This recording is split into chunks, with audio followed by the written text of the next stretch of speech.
Before you skip, I'm going to explain everything you need to know about Aglaea. The video you are about to watch will walk you through on how you can maximize your Aglaea's potential. I'll be going over her kit, relics, stats, eidolons, Lightcones, team comps, and much more if you stick around. Without wasting any more time, let's dive right into it.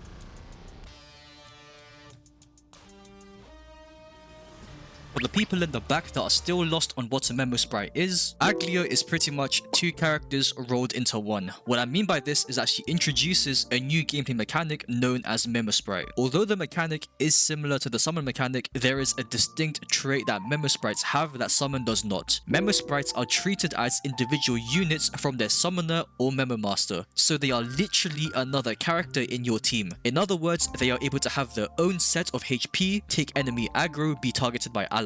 They are also able to be downed and leave combat until they are summoned by their memo master. They also possess their own skills and talents which are upgraded separately from the memo master's traces. A couple more things to add: memo sprites can inherit the base stats of their memo master in combat and receive status effects separately from their memo master. For example, if a memo sprite is affected by Kafka's CC effect, it will affect that sprite only and not the master, and the same can be applied vice versa. Since Garment Maker is an independent unit, this means it will have skills and talents on its own. Garment Maker's skill, Thorn Snare, is automatically activated upon its action and deals lightning damage equal to 130% to its enemy target and 79% to any adjacent targets. Garment Maker has 3 different talents which I'll quickly go over. A body brewed by tears. When Garment Maker reaches its turn, it will automatically launch its Thorn Snare attack, mainly focusing on enemies under the Seam Stitch effect. By attacking enemies under the Seam Stitch effect, Garment Maker's speed is increased by 59 and stacks up to 6 times. When fully stacked, Garment Maker will achieve 354 speed. Its second effect, the Speeding Summer, advances Garment Maker's action by 100% when it's summoned onto the field. The final effect, Bloom of Drying Grass. When Garment Maker is downed or leaves the field, it regenerates 20 energy for Aglaea. With that out of the way, here is a rundown on Aglaea's kit. Aglaea's skill, Rise Exalted Renown, has 2 separate effects. If Aglaea's memo sprite, Garment Maker, is already present on the field, then she will restore 50% of its max HP. However, if Garment Maker is absent from the field, Aglaea will summon Garment Maker instead, and it will immediately take action. One thing to note down about this effect, you could use it again if her memo sprite is already on the field, but it will cleanse all crowd control debuffs it's afflicted with instead. For Aglaea's talent, Rosy Fingered, Garment Maker has 35% of Aglaea's speed and 66% of her max HP plus an additional 720 HP. While Garment Maker is active on the field, it enables Aglaea's attacks to apply Seam Stitch to enemies. This effect allows Aglaea to deal additional lightning damage equal to 30% of Aglaea's attack and only takes effect on the most recently inflicted target. Aglaea's ultimate, Dance Destined Weaverness, summons Garment Maker or fully restores its HP if it's already active on the field. Upon activation, Aglaea enters the Supreme Stance state and immediately takes action. While in Supreme Stance, Aglaea gains speed boost stacks from Garment Maker's talent, with each stack increasing her speed by 15%. During this state, her basic attack is upgraded to Slash by 1000-fold Kiss, but she cannot use her skill and Garment Maker becomes immune to crowd control debuffs while active. A countdown appears on the action order with the countdown speed being fixed at 100. Using the ultimate again while the countdown is active will reset it. When the countdown reaches 0, Garment Maker self-destructs and Aglaea's Supreme Stance ends.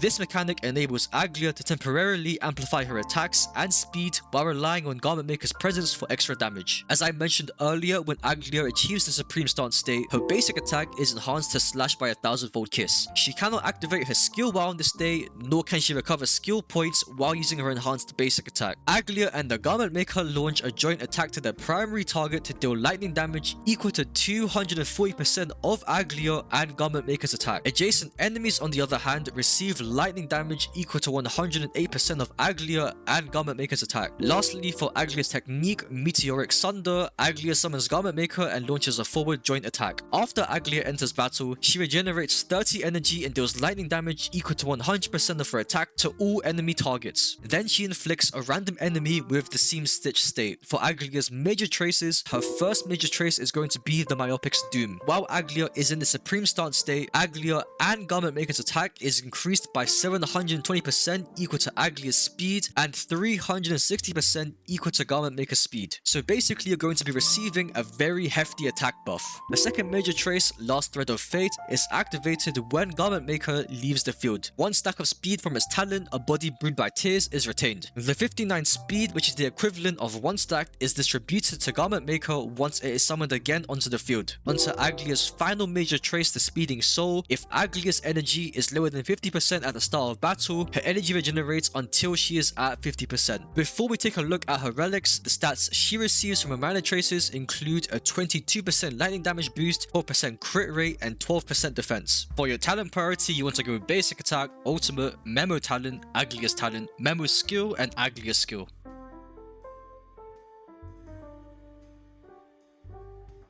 Aglaea's best in-slot is going to be Hero of Triumphant Song, since Aglaea and Remembrance MC are currently our only 2 Remembrance characters, but hopefully that will change as we move forward into later patches. The 2-piece effect gives a 12% attack increase, while the 4-piece effect increases the wearer's speed by 6% when the Memo Sprite is on the field. When the Memo Sprite attacks, the Memo Sprite along with the wearer's crit damage is increased by 30% for 2 turns. For cavern farming, the farming process may take a while until you reach a point where you're comfortable with her, so I'd only suggest farming this domain if you're the kind of player that wants the best for your units. For farming efficiency and a good alternative, you could use 2-piece Sacerdos and 2-piece Scholar. Running 2-piece Sacerdos gives 6% speed to Aglaea and Scholar giving 8% crit rate, which gives about 20% crit value less than the 4-piece one. So those are going to be your best and only relic sets for Aglaea. Hero or Triumphant Song for her best relics, even though I imagine most people don't have good stats on their relics yet, and Sacerdos and Scholar for farming efficiency since they share the same cavern and other players have been farming that domain since Sunday's banner and up to the Herter. Onto Aglaea's planar sets, and I'm going to keep it a buck. Again, she is a new unit. There aren't many good planar sets for her yet,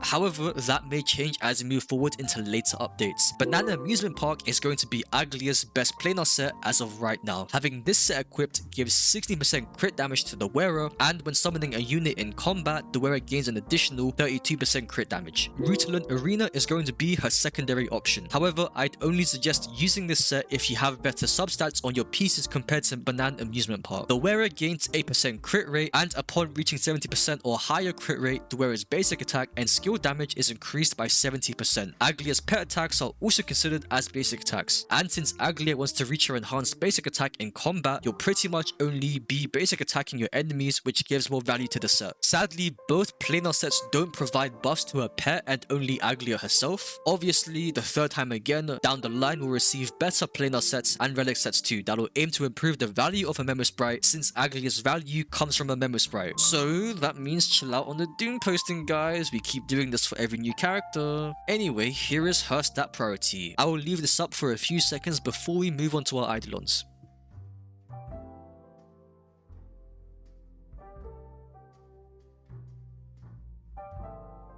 Now let's take a good look at her Eidolons. Aglaea's E1 makes it so that enemies afflicted with the Seam Stitch state take 15% increased damage. Additionally, whenever Aglaea or Garment Maker attacks a target in the Seam Stitch state, Aglaea regenerates 20 energy. This Eidolon is going to be her best Eidolon for low spenders. To put it into perspective, as long as Garment Maker is active on the field and attacks enemies under the Seam Stitch state, you'll deal 15% extra damage. The crazier part about this is the 20 energy regeneration after attacking the unit under the Seam Stitch state. Her A6 trace makes it so that Aglaea has 50% of her energy at the start of battle, and using her technique before the battle starts applies the Seam Stitch state to a random enemy on the field. On top of that, Aglaea's basic attack gives 20 energy. Her Memo Sprite regenerates 10 energy whenever it attacks, so every time you attack an enemy under the Seam Stitch state, Aglaea regenerates 50 energy, which is going to grant faster ultimate access and increased damage against Seam Stitched enemies. Aglaea's E2, each time Aglaea or Garment Maker takes action, their damage ignores 40% of the target's defense. This effect can stack up to 3 times and lasts until another unit uses their ability. Other than Aglaea or Garment Maker, this effect can stack up to 3 times and lasts until another unit other than Aglaea or Garment Maker actively uses an ability. This is a slight increase over her E1, however the value between her E1 and E2 is even more wide when other defense ignore sources are included in the team. For example, her best in-slot teammate is going to be Sunday. Sunday's E1 increases the value of her E1 since casting his skill on a unit allows them to ignore 60% defense and their summon ignores 40% defense. On top of that, if you have E1 Robin, you'll also get a 24% all-type res pen when she's in the Concerto state too. Aglaea's E4 isn't too crazy though, but the speed boost effect from the Memo Sprite talent has its max stack limit increased by 1. So once the talent is fully stacked, the Memo Sprite can achieve 413 speed. After Aglaea uses an attack, Garment Maker also gains the speed boost effect from the Memo Sprite talent. However, this does increase the value of Aglaea's E6. For Aglaea's E6, while Aglaea is in the Supreme Stance state, her and Garment Maker's Lightning Res Pen is increased by 20%. Her E4 also has its value significantly increased when Aglaea or Garment Maker's speed exceeds 160, 240, or 320, because the damage dealt by the joint attack increases by 10%,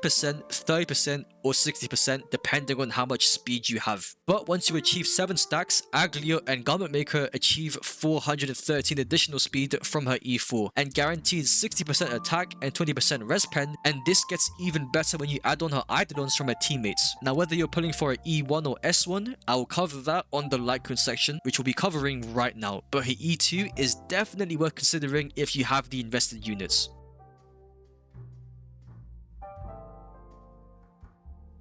Her signature Lightcone increases the wearer's base speed by 12. After the wearer and the Memo Sprite attack, the wearer gains 1 stack of Brocade. Each stack of Brocade increases the crit damage of the wearer and the Memo Sprite by 9%, stacking up to 6 times. Once maximum stacks are reached, each Brocade stack also increases basic attack damage dealt by 9%. Besides the 12 speed, maxing out the Brocade buff grants 54% crit damage and an 81 increase of basic attack damage. Although pulling for a Lightcone seems mandatory since her other free-to-play options are garbage, between Aglaea's E1 and S1 though, her E1 is going to be much more worth it, and it's not even a question at this point. The extra energy she gains from it is already a huge benefit, making it better, plus the additional damage it provides. This allows her to use an attack group while maintaining uptime on her ultimate and getting more turns, as she'll be able to use her ultimate much more frequently. Using her ultimate, however, is a very big drawback. Without it, she loses both her speed and all the speed stacks the Memo Sprite had, and you'll need to use the SP2 to respawn the Memo Sprite.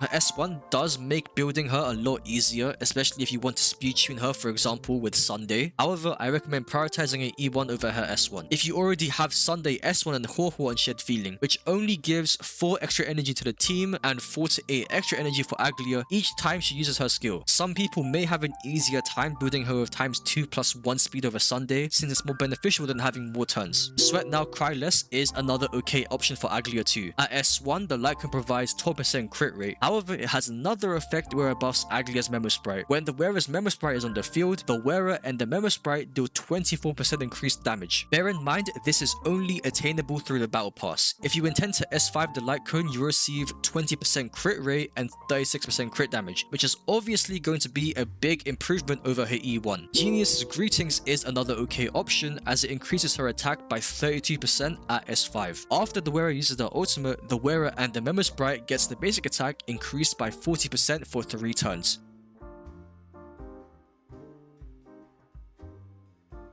Aglaea's premium team comp is going to be Aglaea herself, Sunday, Robin, and Huohuo. Sunday and Robin are both harmony characters that excel in providing insane amounts of crit damage buffs for Aglaea, as well as advancing Aglaea since she wants to use as much of her turns as possible to build up her ultimate. Huohuo also provides attack buffs and energy regeneration from her ultimate, which is good for Aglaea accessing her ultimate much faster. On top of that, if you happen to have her E1, Huohuo's E1 I mean, you'll get a 12% speed increase, which again is good for hitting speed breakpoints for more turns. Potential alternatives for sustains are Lingsha, Aventurine, and Fushuen. Other alternatives for Sunday are Remembrance MC, Sparkle, and Tengyun on DDD, since they all focus on advancing the Harmony MC. For Robin alternatives, you could use Asta, but that's entirely up to you, and Robin should definitely be a pull priority next phase. Unfortunately, Aglaea doesn't have that many options to go for as teammates, so this is probably her best team as of right now. And that is going to be the end of the guide video. Don't forget to like, comment, and subscribe if you found this video helpful. If I missed anything, let me know in the comments below. With that being said, I'll see you in a bit.